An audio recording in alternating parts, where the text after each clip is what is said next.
My name is Dave Cole. I'm Director of Symantec Security Response. One of the things people may find surprising is that this April 2007, the most phished site, so the site that was actually the target of the most fraudulent activity, was not a bank, it was not an online auction site like eBay, but rather it was a social networking site.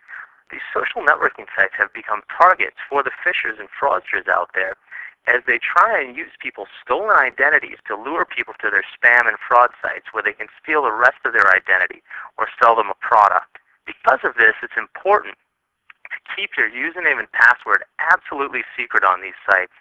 And it's also important that you don't use a username that reflects your real name and that you don't use a password that's easily guessed.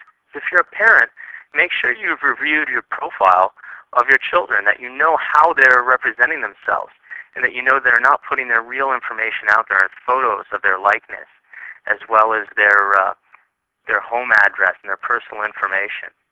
As you interact online, just assume that those people may not be who you think they are.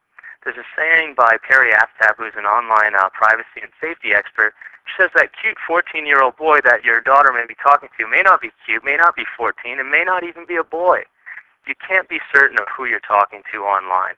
Assume that person may not be who you think they are. Another area where attackers have began to increase the intensity of their activities is online gaming.